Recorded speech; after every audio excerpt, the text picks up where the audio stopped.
Welcome to our devotion for Wednesday, the 5th of August. During August, we're just going to have one midweek devotion.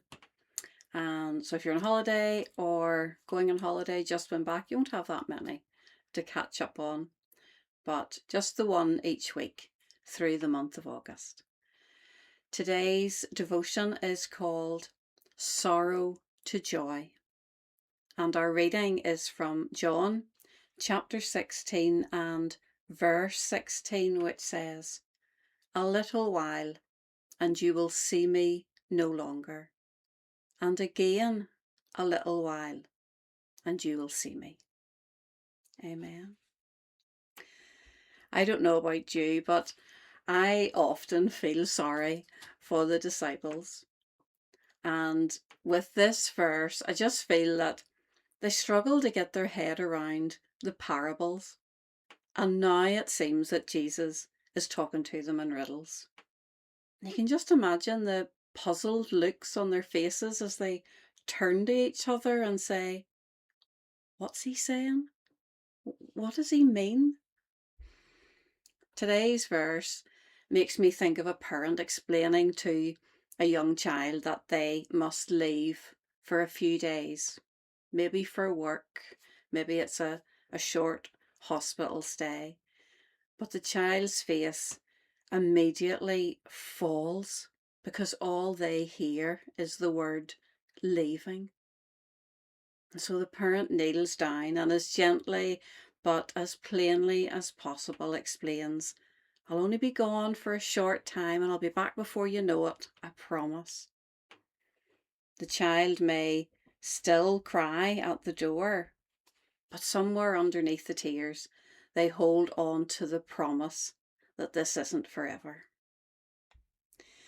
Jesus knew that he could never fully prepare the disciples for what was coming. They understood, perhaps, that he wouldn't walk with them forever, but not that his departure was so near. He had already told them, "I still have many things to say to you, but you cannot bear them now." But now, on this occasion, he was laying things out a little more plainly. And in John 16, verses 20 and 22, he says, "You will be sorrowful, but your sorrow will turn to joy. Your hearts will rejoice, and no one will take your joy from you."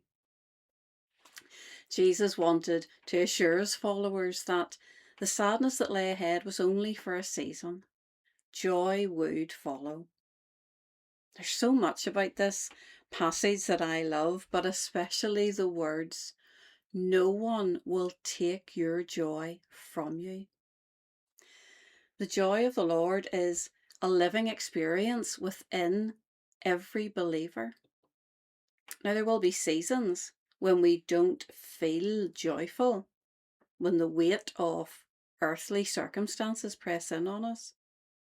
But the joy of the Lord doesn't leave us in those seasons.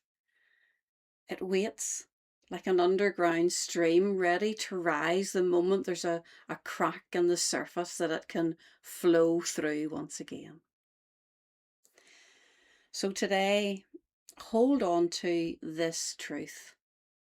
The sorrows that we experience will last for a time, but the joy of the Lord will last forever. Amen. May you experience the joy of the Lord rising up in you today.